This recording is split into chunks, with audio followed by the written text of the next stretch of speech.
Hello and welcome to the PFF Fantasy Football Podcast. I'm your host, Ian Hartitz, and today we are coming live from the PFF studio in Cincy, Vegas, Ohio. No longer my mom's basement or my apartment in Columbus, Ohio. Cincinnati people, big time. Now, over the past 2 months, we spent the majority of our time talking redraft fantasy football with an eye on 2020. Makes sense, majority of you are in those leagues. But today, I want to focus a little bit more on the long-term picture. I'm talking Dynasty leagues. If not Dynasty leagues, a lot of you out there at least, have a keeper or two to worry about every year. So, I think in life in general, taking that long-term view is going to help you. And fantasy football, as we're going to find out today, also usually a good idea. So I brought on a very special guest to help accomplish this.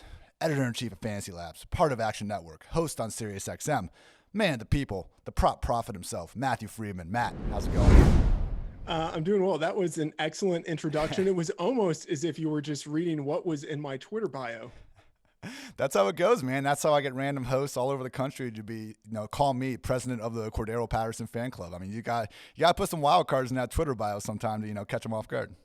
Yeah, what's funny is I wonder if they actually think you literally are the president of the fan club. Like there is a fan club that exists and you actually are the president. Like you send emails to people who are obsessed with Cordero Patterson, like, hey guys, let's have a Zoom meeting. Let's talk about his ability to return kicks and everything like that. It's Thursday afternoons right after my Curtis Samuel is actually good meetings on the morning. So yes, Matt, it's a good time talking CPAT. I don't think he's going to crack your dynasty list we're getting today, but we'll see. I've been wrong before, but so look, I've reached out, I've had a lot of people talk to me in the last few weeks about, hey, I have a dynasty league starting. Who the hell do I draft at pick one? And you go online, and it is very tough to find just a dynasty ranking. So, Matt, that's why I brought you on for here today. I would like to get your top 5 ranks at QB, running back, wide receiver. At the end, I got a few specific guys to talk about, and then we'll get out of here. So, without further ado, Matthew Freedman, who are your top 5 quarterbacks in dynasty formats? Well, it's got to be pretty chalk at the top, of course. So I have Patrick Mahomes, number 1, Lamar Jackson, number 2. And then, there could be some variability in the list after that. I have Deshaun Watson, number 3, Kyler Murray, number 4, and Dak Prescott, number 5. And I don't think there's anything too controversial in those rankings.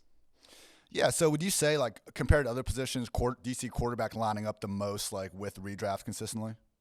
Yeah, I think so. And part of it is because people in a lot of dynasty leagues will tend to overweight what's going to happen in the present year, and they won't think so much about what's happening in the future. But, really, quarterback is pretty even year to year. And so for the most part, if a guy's going to do well this year, he's probably going to be someone you want to be invested in long term. And, that's a kind of consistent projection. So I think it makes sense that the guys who are at the top of a lot of dynasty rankings at quarterback are the guys at the top of the redraft rankings. So if we're in a dynasty league where it is 2 QB or, more commonly, I think super flex, you have the 1.01, are you feeling, confident about Mahomes now having this 10-year deal to go ahead and use the first pick on him, or are you still looking running back? Oh, Mahomes, easy. Okay. I would love to have Mahomes there. I mean, I could see there being big questions about Jackson as the potential number 1 quarterback, given that he's 2 years younger and he was just absolutely dynamic last year. But for me, it's Mahomes, and I don't want to say it's Mahomes convincingly, but I feel a little more confident in his ability projecting that forward for the long term versus Lamar Jackson. Fair enough. Yeah, it's definitely between those two at the top. I don't think anyone's going to debate that. Now, I'm really happy to see you have Deshaun Watson number 3 because, obviously losing DeAndre Hopkins is objectively bad for any offense, any quarterback to go through. But we've seen so much from Watson since he came into the league. As many great throws as he's had to Hopkins, we've seen him doing the same thing to Fuller, to Kiki Kuti, to anyone they can get out there because, let's be honest, the Texans have had very little depth outside of Hopkins over these years. So it seems like you, like me, are very confident we're going to see Watson being a top 5 quarterback for years to come, with or without, one of the best wide receivers in the league at his side. Yeah, absolutely. He's only 25. In his 3 seasons on a per game basis, he's been a top 4 fantasy quarterback each year. And his wide receiver unit, even though it doesn't have DeAndre Hopkins, it's still pretty darn good. Yeah. Like Will Fuller, I think he has legit number 1 overall potential. And then you have Brandon Cooks added to that. Kenny Stills might be the best number 4 wide receiver in the league. And Randall Cobb, even though he's older, is, I think, at worst, an acceptable slot receiver, like a professional slot receiver. So those are 4 really good guys. And then, whatever they have at the tight end position, they have like 4 guys that they could filter out there. and two pretty good pass catching options out of the backfield. I mean, I don't think you could look at the weapons around Deshaun Watson and think that there's anything notable missing. We kind of joke about how the Texans play calls this year might just be, your basic four verts Madden play, but they have the speed and the resources to maybe pull that off. All right, number 4, Kyler. This is where I have him in redraft. Now, Kyler last year wasn't amazing. You look at just his kind of PFF deep ball rating, 16th, under pressure, 21st, even kept clean, 32nd, but those legs, the dual threat ability. I mean, he became, he joins Cam Newton, Andrew Luck, RG3, Dak, and Russell Wilson as the only rookie QBs to post top 12 production as a rookie. I mean, how big of a year 2 leap are you expecting here from Kyler? Because I'm with you on his long-term upside, but is 2020 just maybe a year too early to expect him to really post top 5 stuff? No, I think he's in the top 5 this year. And, I'm kind of with the consensus in terms of, ranking him in the top 5, top 6. And I think if you look, contextually at what he did last year, a first-year head coach, first-year play caller in the league, an offensive line in terms of pass blocking that wasn't that great, a wide receiver unit that was pretty decimated and that was anchored by a guy who's, like 37, 38, who's in the slot, no real tight end to speak of, no great pass catching options out of the backfield because David Johnson was hindered for much of the season. Given all of that, Kyler Murray did amazingly well in his first year. And so assuming that offense continues to progress, I really like what he could do for this year. And then thinking that he's only 23, I mean, he could be very good for a number of years. Yeah, and the thing with Kyler, I've heard people point out, and I kind of agree with the general team idea that the 2020 Cardinals could be a little disappointing like the 2019 Browns, but just in terms of fantasy, Kyler is not going to take as big of a drop of Baker purely from that rushing floor that we're getting from him. Now, Dak coming in number 5, I think it's a good call, but, is there a tier drop off to your number 6 and beyond, or was Dak kind of, pretty close with someone else? I think Dak is kind of in a tier of his own at number 5.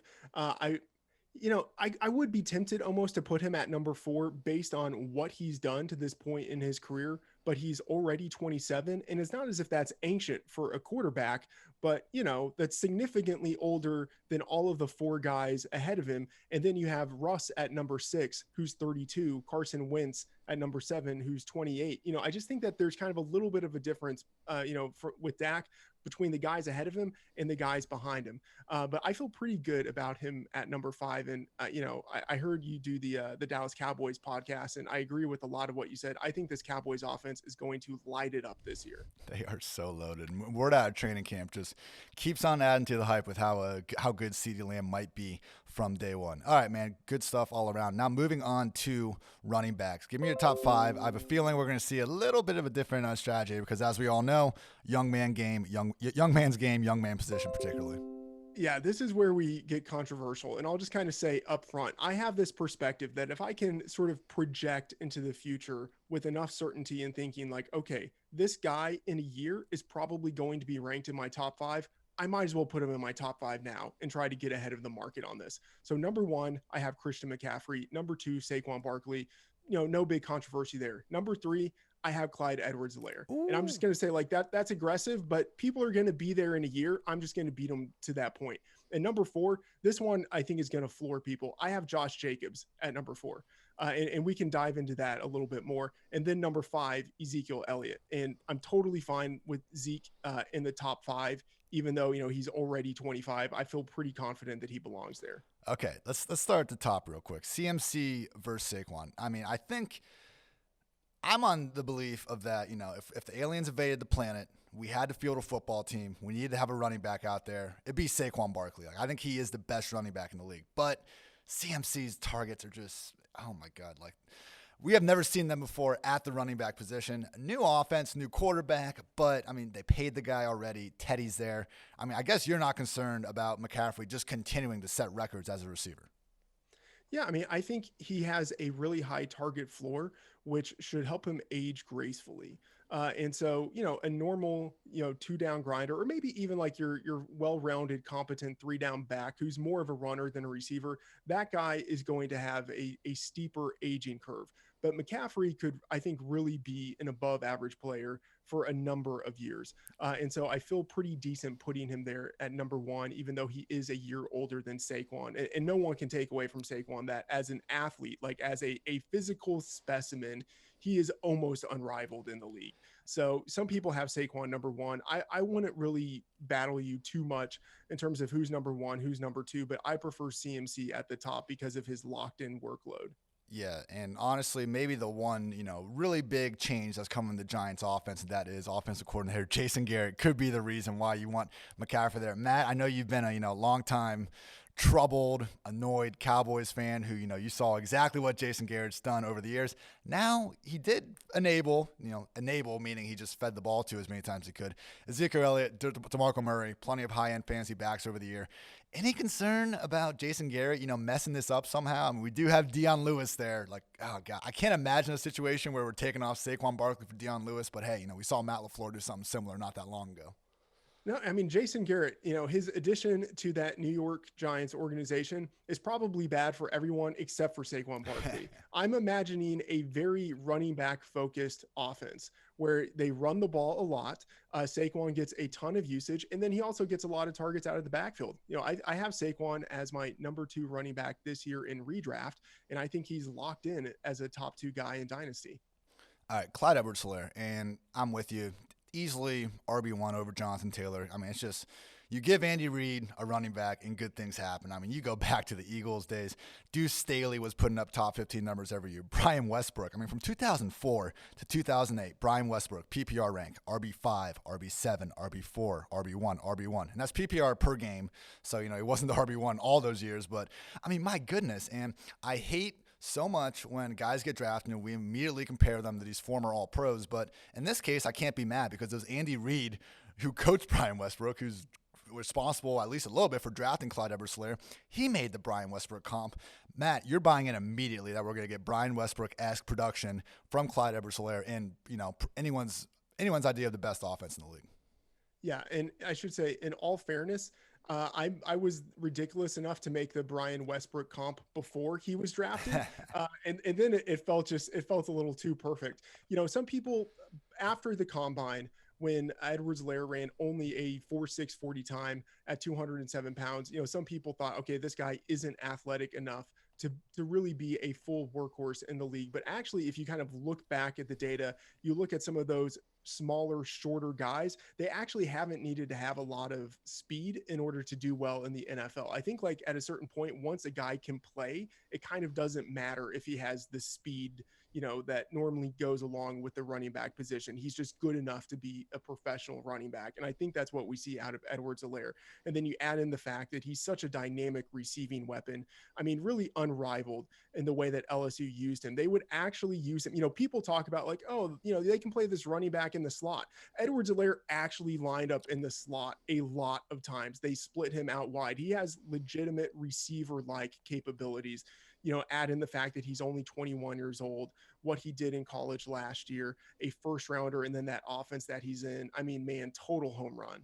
Yeah, I had a Fantasy Points Graham Barfield on the pod a few weeks ago, one of the real just sharpest RB guys in our industry. And he said Clyde Edwards-Helaire, in his opinion, is the best receiving back to come out since McCaffrey. And yeah, you put on the, hashtag watch the film. You put it on there and the dude's running option routes against Bama and these top SEC schools, making it look easy. So yeah, I'm with you, man. I think we do tend to overrate long speed, particularly at the running back position when, how many times per season are you running 40 yards in a straight line anyway? And honestly, Josh Jacobs kind of fits that bill too, where it's a guy that, didn't drop too much, but didn't have, the most amazing combine ever. People probably overthought it. And what happened last year? We saw he was immediately one of the best players on the field. And if you didn't watch the Raiders games out there, everyone, you missed out because truly, if Saquon is number 1 in the league with the ball in his hands, like I don't think you can name 4 other guys that are going to beat Jacobs, just in terms of some of our PFF stats, the things he was able to do. Number 2 in elusive rating, number 2 in overall broken tackles. And he was ripping off big plays too, number 3 in 15 plus yard runs.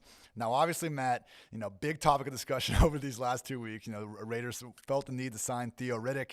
It's why can't Josh Jacobs get targets? You don't seem too concerned with that for at least his future outlook. Yeah, just thinking long term, I don't know, maybe he gets targets, maybe he doesn't. I think it'll kind of wash out a little bit, but just long term, I'm looking at a 22-year-old who was drafted in the first round and as a rookie had over 100 yards per game. And now his offense is going to get better. And I'm thinking of this Josh Jacobs, would I rather have him for the next 3 years or Ezekiel Elliott for the next 3 years? Like maybe that's a little bit of a wash in terms of like the production that we end up getting. Maybe it's about the same with maybe a slight edge going to Ezekiel Elliott. But at that point, Zeke is 28 and Josh Jacobs is 25, you know? So like I'm thinking of 3-year increments with the long tail added after that of the production we might get from guys. And at that point, I mean, if we acknowledge that running backs who are first rounders and who are young are prized assets, you better value Josh Jacobs that way. No, it's a really good point about age. I think in redraft formats, we don't really consider it all that much, but Dynasty, it's more important than ever. And just years of experience in the league is obviously going to correlate pretty well with age too. And I was looking at, I just took the top 12 PPR fantasy performers by position and looked at, how many occurred with X years of NFL experience. And all 4 of the top running back years were 1, 2, 3, and 4. And then, okay, maybe you have a few exceptions here and there balling out, but yeah, man, like, gun to my head, who's going to put up more fantasy points over the next 3 seasons? I think you will have to take Josh Jacobs over Ezekiel Elliott. So don't think you're crazy there, Matt, but staying on the Zeke topic, I mean, he's got the long-term deal. Tony Pollard may or may not be a better option for the team, or at least, provide an explosiveness that could be helped and, could help being out there. But at the same time, Zeke does his thing. Dane Brugler famously called him like a chameleon. You can put him in any system in the league, and he's going to be a great running back in it. He's probably going to keep getting fed.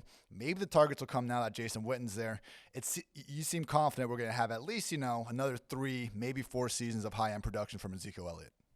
Yeah, a lot of people have Zeke, Dalvin Cook, and Alvin Kamara in their top 5. And, I've been aggressive in putting Edwards-Helaire and Jacobs ahead of those guys, but I still think Zeke is the one of those 3 guys who belongs in the top 5. They're all 25 years old.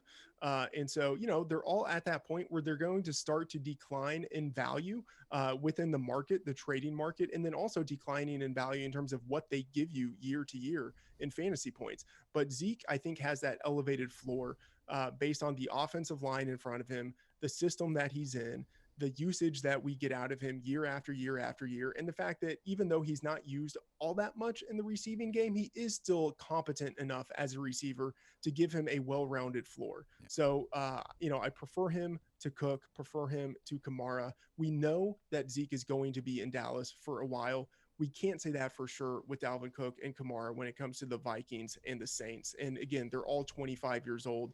All of them at some point are going to start to decline. Incredibly clear situation in Dallas, and that does extend to Pollard. I mean, if something happened to Zeke, Tony Pollard would be the guy there. Very few running backs around the league, I think you can say that for, and because of that, in best ball all the time, I want to get those 4 handcuffs in the league. I think they're Tony Pollard, Latavius Murray, Chase Edmonds, and my goodness, now I'm forgetting one. Oh my gosh. Matt, do you know the other handcuff? You got I was just blanking out. Alexander Madison, that is the 4th handcuff you need to get. Yeah. Madison, Murray, Edmonds, Pollard, everyone. I want all these guys in best ball, redraft, whatever. And I understand the argument that says, okay, if you have Ezekiel Elliott on your team and you also have Tony Pollard on your team, they're not both going to ball out in the same season, so you should draft Latavius Murray instead of Pollard. That's fine. But guess what? Again, there's only 4 of these handcuffs. So if you can get Latavius and Pollard, why not? I'm doing it for all my best ball teams. When I'm playing best ball, I'm doing it with the fine folks at Underdog Fantasy. If you guys want to play yourself, use code PFF Underdog Fantasy. Go get those handcuffs. Why are you going to spend, a perfectly good draft slot on some compliment, Kerryon Johnson, Tariq Cohen? Maybe they give you a few weeks here and there, but if the worst case scenario arises, you're not getting that same ceiling. So Underdog Fantasy, code PFF, go get those handcuffs, everyone. All right, moving on, wide receiver. Now, Matt, before I want to get your top 5 here, and also just in general, because I know, this has been the offseason of robust RB, telling everyone in redraft leagues, go get your RBs early. Do you treat wide receiver that same way, or are you actually, in Dynasty leagues, are you treating it the same way, or are you trying to load up more on wide receiver than you otherwise would? Oh, I want wide receivers in Dynasty all day long for a few reasons. One, they're longer lived assets. So you get, I think, enhanced value if one of these guys hits. And then year to year, I think they're just a little more consistent, So like a running back, he could get benched, something like that. But if a wide receiver is good, he's going to be out there. And maybe some years he doesn't get as many targets as he's gotten in other years, but he's still going to be out there running routes, having the opportunity of getting targets. So wide receivers, I want to invest in them. And, like you'll see it in some startup drafts or rookie drafts, you'll see a third round running back in some cases get drafted before a first round wide receiver. And it's like, people just like, you're making mistakes. Like, this is an unforced error. Don't complicate this, get the guys who are going to be good longer. Like that's what you do in Dynasty. And I think you do that most by investing in the wide receiver position. And they do last longer. I mean, it's still, running back and wide receiver compared to quarterback and tight end, they are a younger man's position. But, going back to that study I mentioned before about, what year players balling out. And yeah, you see wide receivers in year 2, 3, and 4 doing fine. But even 5, like you're actually seeing 5 and 6 account for just as many big seasons as, year 3 wide receivers. So definitely a position where, we're going to see an extended ceiling. So Matt, top 5 Dynasty wide receivers in 2020. Okay. I mean, at the top, everyone's favorite, Michael Thomas, not controversial there. Number 2, I'm going to kind of blow some people's minds. I have JuJu Smith-Schuster at number 2. After the season he had, I'm still there on JuJu, which is very on brand for me. Number 3, I have Tyreek Hill. Number 4, Chris Godwin. Number 5, Devontae Adams. I don't know if is offended the right word that A.J. Brown didn't crack this. What the hell, man? I only brought you on here so we could talk up A.J. Brown for 20 minutes. Yeah, no, it's funny. I was high on A.J. Brown as a rookie, and now I wouldn't say I'm not high on him. I have him in my top 10. I feel like that's respectful. But, the thing is, because the wide receiver position is pretty long-lived, I have to respect some guys who are still like middle-aged who could have multiple seasons of productivity going forward, even though they're older. A.J. Brown, the talent is unrivaled. Is very dynamic, but who knows what to make of that offense? Who knows if Ryan Tannehill regresses a little bit? So I like the future for AJ Brown, but I would just rather have some guys ahead of him. Fair enough.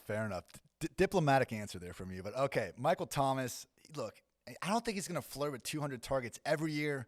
But I mean, I can't think of another receiver in recent memory that has lost their starting QB, had the backup come in, and just didn't even miss a step. I mean, I think even though Breeze is going to retire soon, like clearly you were still more than happy to buy Michael Thomas in the Sean Payton offense for years to come. Yeah. And again, I think in 3-year increments and then with the added tail after that. And I don't know if any wide receiver has as good of a chance as Michael Thomas over the next 3 years of leading the position in fantasy points. And you think he could do that all still before turning 30. So, I know that he's 27, which, for in Dynasty, that might start to feel a little bit older, but it's really not that bad, especially given the talent that he has. And again, the fact that, whether Drew Brees is there or not, maybe Jameis Winston comes in. I imagine that they somehow will figure out the quarterback position. The fact that he was able to do it last year without Drew Brees, I think should give people all the more confidence in his ability to transition from the Brees era to whatever comes next. And the reality that he's winning underneath, like not even with speed or obviously he has speed, he has physicality, but this guy's route running is just on another level. Like he's going to age very gracefully, I would imagine. All right. Number 2, JuJu Smith-Schuster, man. I know you're, president of the Antonio Brown. Something crazy was going to happen, whether that be on the field or off the field. And you got your victory laps in there. And that means JuJu Smith-Schuster should be the guy. Didn't quite happen that way last season. Obviously, that's life when Mason Rudolph and something named Duck Hodges are under center. You seem very confident we're going to see JuJu get back to being a baller in 2020 and beyond.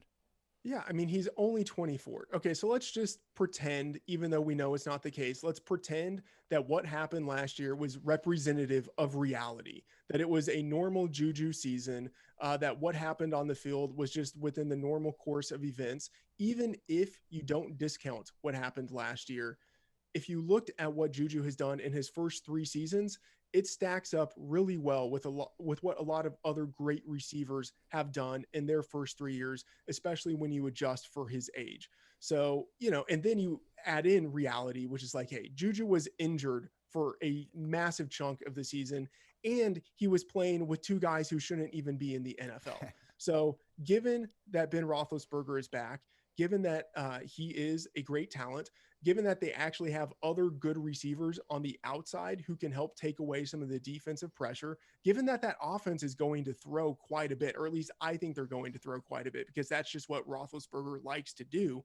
I think we're looking at JuJu going back to normal. That's not to say that he's going to have 1,400 yards the way he did in his second season, But for the next 3 years, man, I can't think. There's only one, Michael Thomas. There's only one wide receiver I would rather have over JuJu for the next 3 years.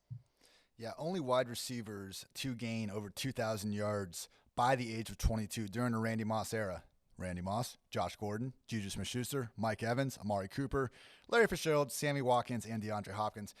Last year, and I'm happy you brought up the injuries because, people just kind of point to the down year saying, okay, it was Rudolph and Hodges. But, he was playing through toe, foot, knee injuries. Then he got concussed, like halfway through the season. Just a trash year for JuJu. And guess what? He kept smiling, kept going out there playing hard. Pittsburgh loves him.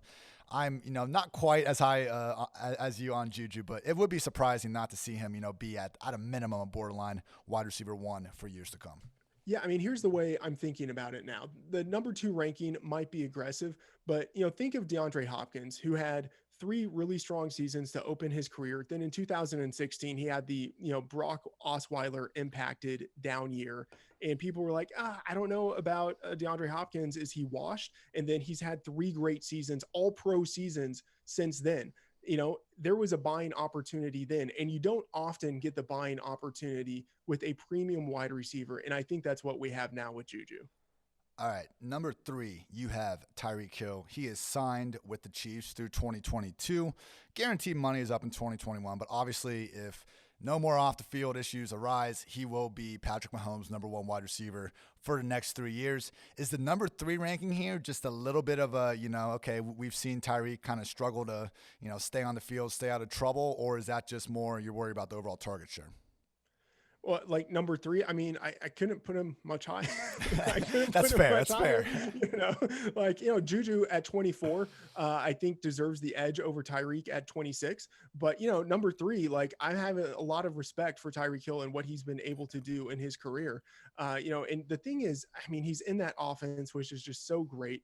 Andy Reid is so fantastic, where it's not as if he puts it's not as if he puts Tyreek just on one side of the field and is like, okay, you just do your thing. Like, he funnels these guys all over the formation and schemes them open. And then of course he has Patrick Mahomes, who, is able to improvise to where any play, even if it looks like it's dead, it could turn into an 80-yard touchdown, given, the combination of Mahomes' arm strength and Tyreek's, downfield speed. So I have so much respect for what Hill can do on the field that, I feel pretty comfortable with him ranked in the top 3. Yeah, that Chiefs offense, just exhibit A of setting up your playmakers for success. You said it, right, wide receiver, cornerback, every week we've been doing it for years. And, almost every team, even though it's not 100% in one slot, you have like a consensus left wide receiver, right wide receiver slot. Then you get the Chiefs, and they're just moving everyone around. And why wouldn't you do that? It's setting up your guys for success. And number 4, moving on, Chris Godwin. And like Tyreek, like JuJu, getting a lot of slot reps. Maybe those go down a little bit, but had Matt Harmon on this pod to talk wide receivers, and he's awesome reception perception. Shout out, go check that out. But him and I agreed. Chris Godwin is good enough. You can put him in the slot, put him out wide, bring in a new quarterback. The guy's going to ball no matter what. Yeah, I feel exactly the same way. And, like JuJu, he's only 24. So, the sky is really the limit for what he does from here on out. And like you, I think he's going to play the majority of his snaps in the slot once again. But even if he plays a little more outside, I don't think he matters. He's so physically dominant. He's so good at the catch point, and he's good. Fantastic after the catch. So even if that regresses a little bit, he's still, a fantastic receiver. So there's not really anything to dislike about Chris Godwin. I think one of the main questions would be Tom Brady. How long is he going to be in Tampa Bay? But, whatever, regardless of Brady, regardless of Bruce Arians and how long he's there in Tampa, I think Godwin is the future. Yeah, I'm not completely convinced both Evans and Godwin are going to be wide receiver 1s again, but they're not going to miss by much, even if worse comes to worse. All right, number 5, Davante Adams, responsible for one of my favorite training camp tweets of the year so far. Apparently, Rodgers hits Davante for a 60-yard touchdown in practice and then crotch chops the entire sideline. So we got Rodgers, pissed off Aaron Rodgers. There is no one else to throw the ball to. Maybe you would think that, okay, the Packers will add a number 2 wide receiver eventually. They didn't this year. Who knows if they will next year. Davante Adams could have a target total that starts with 2 at the end of this year. And, 2021 and on is looking pretty good too, huh? Yeah, the guy's, he's only 28, which, for the wide receiver position really is not that old. We saw what Jordy Nelson was able to do as he aged within that offense. He was, putting up seasons with 1,000 yards and, double-digit touchdowns at the age of, like 32, 33. I mean, he was still very good. And so I'm thinking we see something like that for Davante Adams. And as you mentioned, even if that offense has more of a run-focused nature this year, there are going to be targets, and there's really no one else to throw to unless you think Alan Lazard, or however you want to pronounce his name, is going to end up being someone who just breaks out from mediocrity in undrafted ranks. So I am fully on board with Davante Adams, thinking that for the next 3 years, he can be a guy that, you just kind of don't even think about. He has a very good chance of 1,000 yards and 10 touchdowns each year. Yeah, I'm coming around more and more on JuJu just from this podcast because I just remember too, like how almost mediocre Davante was for his first 2 years in the league. I mean, we give these players a chance sometimes. It's not all on them if they aren't immediately producing, elite numbers. But also applies, moving on now to the tight end position, where we do not see rookie tight ends do anything in fantasy. I mean, we've seen Gronk and Evan Ingram be rookie tight end once, and that is literally it over the past decade. And Ingram needed OBJ to only play 4 games in order to get there in that season. So, assuming you're not going to have the Cole Kmets of the world anywhere near the top right now. With that said, I mean, you see the 2, 3, 4th year tight ends playing well, but you also see just a ton of guys that have been in the league for 10 years, thrive. I mean, I was saying, it's a young man's game overall, but running back and wide receiver much more so than quarterback and tight end. Matt, who are your top 5 dynasty tight ends right now? All right. Well, a big part of me just wanted to smash in TJ Hawkinson and Noah Fant into the top 5, but I couldn't do it. I couldn't do it just yet. They need to prove themselves a little bit more, but at the top, George Kittle, I don't think that's a surprise to anyone. Still only 27, and whether he's blocking or catching or running after the catch, whatever he's doing, he's just like the best player in the league. So he had to be at the top of the rankings there. Number 2, maybe a little bit of a controversy, but I have Mark Andrews, and we can certainly talk more about that. Having him over Travis Kelce at number 3, maybe a little bit of a controversy there, but I think I'm just being a little forward looking in that ranking. At number 4, I have Zach Ertz, who, even though he's 30, I still think he has a number of pretty decent years left. And then number 5, you could make a case for like 10 guys here at number 5. I'm going with Dallas Goedert, who I think, I'm still heartbroken that the Cowboys didn't draft him a couple of years ago. The guy was named to be a Dallas Cowboy, and it just didn't happen. Wow, back-to-back Eagles at 4 or 5. Let's just start right there because Zach Ertz, I bumped him out of the top 3 this year in redraft, only down to 4. But, just when I started going through the target projections more, it was just like, okay, he's going to see 120-plus targets again. And even having Jalen Reagor there, even adding some wide receivers, it does seem like a situation where, even if, us fantasy analysts out there would like to see Goddard get that chance, Ertz is the Eagles' number 1 receiver for the foreseeable future. Yeah, he certainly is. Ertz has over 100 targets each of the past 5 years. Even if for the next 3 years, he regresses down to what he did before his fantastic 2018, 2019 seasons, you're still looking at a guy who's going to have 800 yards and around like 6 to 8 touchdowns, something like that. That's really good. If you have that locked into your roster for the next 3 years, you're pretty satisfied. But Goddard, man, you have to think about him in terms of what he's done to this point in his career, even while he's having to compete with Zach Ertz for targets. And from week 6 on last year, he was a pretty regular part of that team's offense, and he was a low-end tight end 1, I think about 70% of his games. And that's pretty good. Like he certainly has the capability. Now it's just a question of, is he going to be able to carve out more targets moving forward? And I think he will, but really the key at the number 5 position is thinking of Goddard versus all of the other guys behind him. And I think he has the right combination of youth and production to this point in his career to warrant the number 5 spot over a whole bunch of guys who follow him. Yeah, Ertz narrowly out-targeted Goddard 60-55 after the Eagles' Week 10 bye. A lot of that you would think had to do with all the injuries they had at wide receiver and even running back down the stretch. But again, the guy is so good. We've seen it year after year. He's not going to leave the offense. And God forbid anything happens to Ertz, like Goddard is going to be a consensus top 5, probably even top 3 play each and every week. All right, George Kittle, I agree with you and just saying, he is the best overall tight end in the league. I mean, you just look at the most receiving yards over the last 2 years, regardless of position. Michael Thomas, Julio Jones, DeAndre Hopkins, Mike Evans, Travis Kelce. Number 6, George Kittle. And the way he does it, I mean, PFF's most efficient receiver in yards per out run, and he's got the highest single yards after catch per reception rate from the last decade. Unlike Kelce, not hitting 30 for a bit still.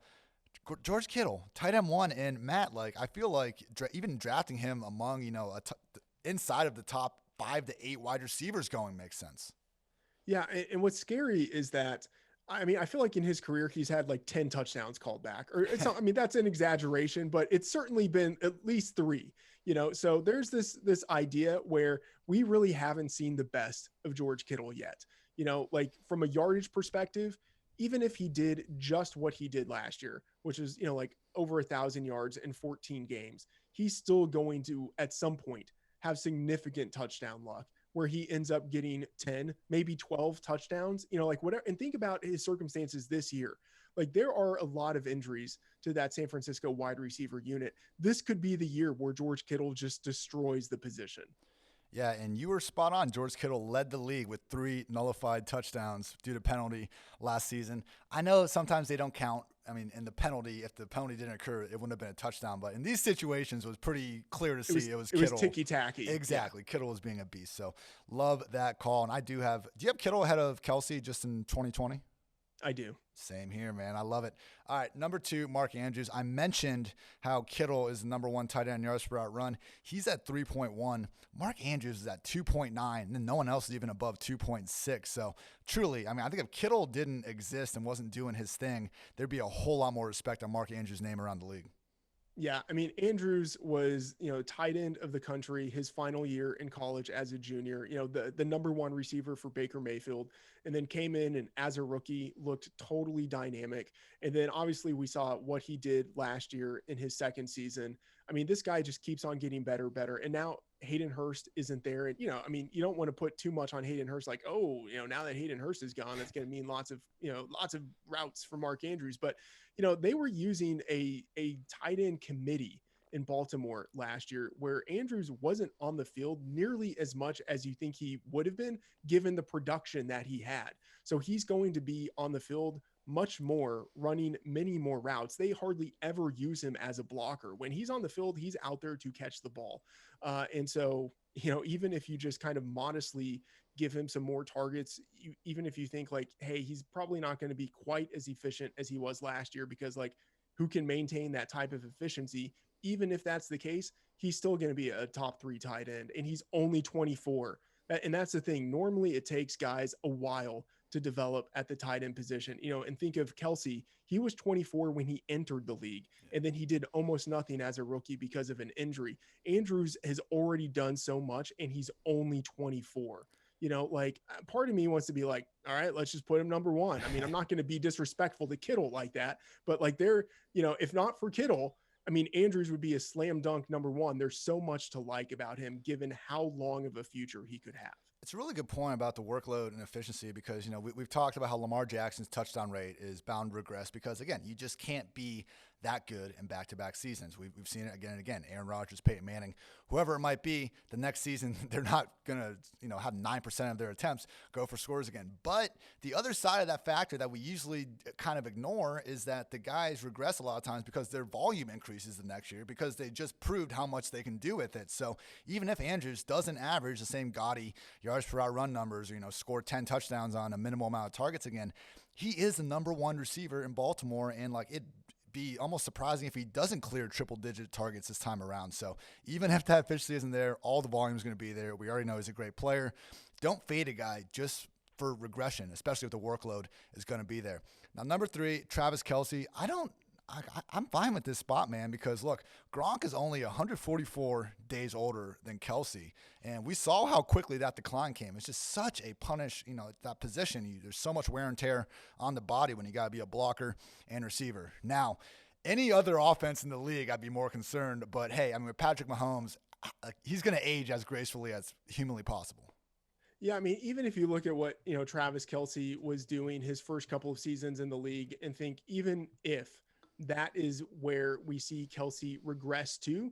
That's still pretty good. That's a guy who's getting, 800, 900 yards and, 5 or 6 touchdowns. That's really good. That's a guy who year in, year out is going to be a top 5 fantasy tight end. So there's nothing against Kelsey at all. It's just he is entering his age 31 season.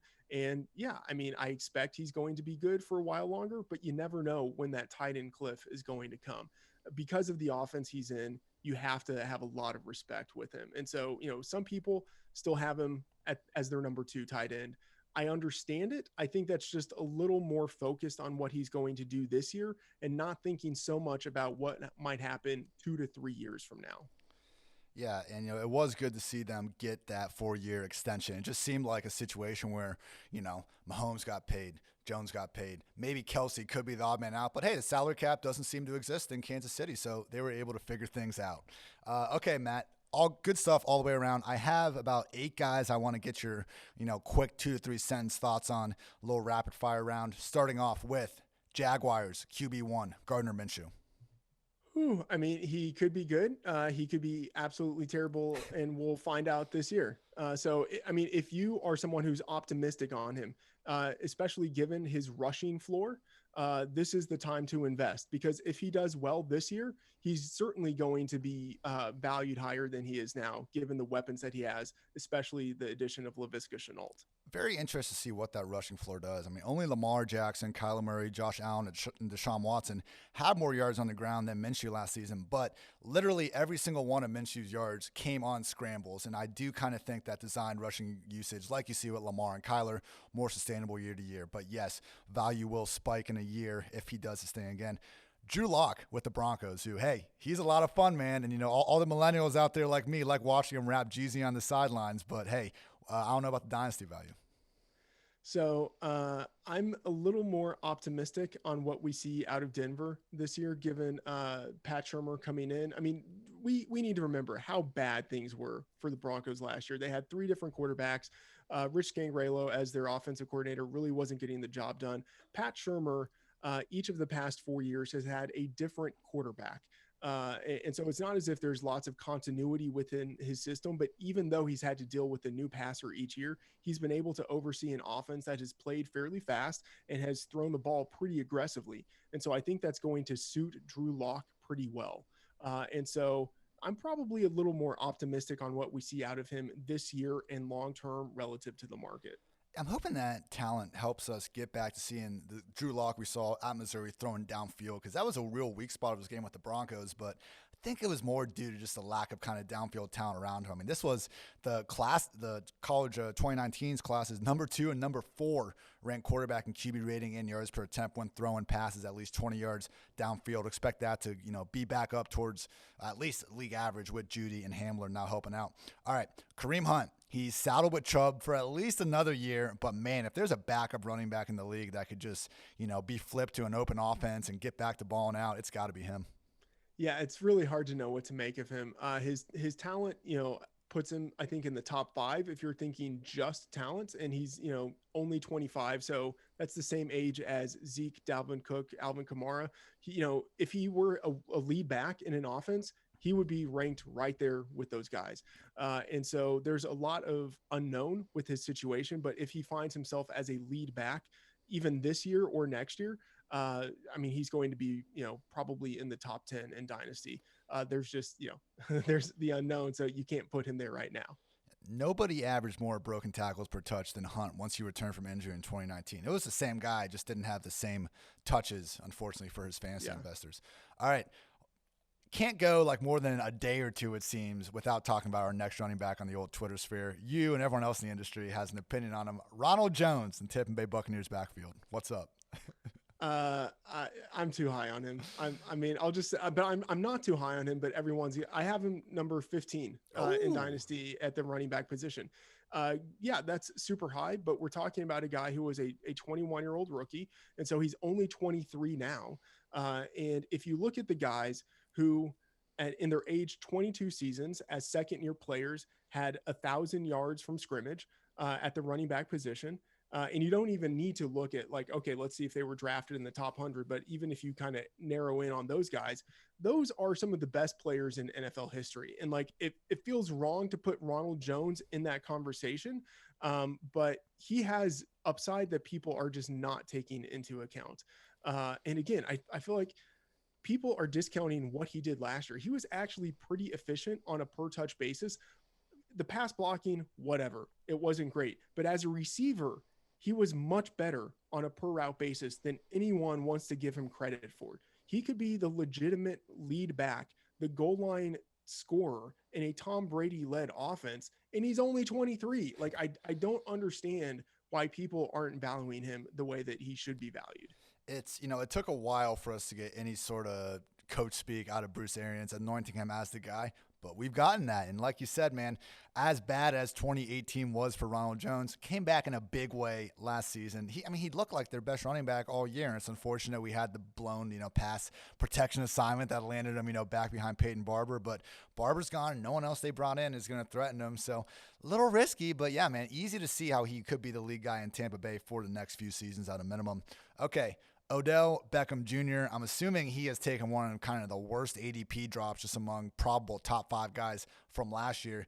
Do you think his best years are in the past, or are we about to see a little comeback season in 2020 and beyond? I think it's a little bit of both. I mean, I'd say like if you look at what he did in his first 3 seasons, like, yeah, his best years, because those were like Hall of Fame trajectory years, his best years are in the past. But I still think, moving forward, he can be a pretty good wide receiver.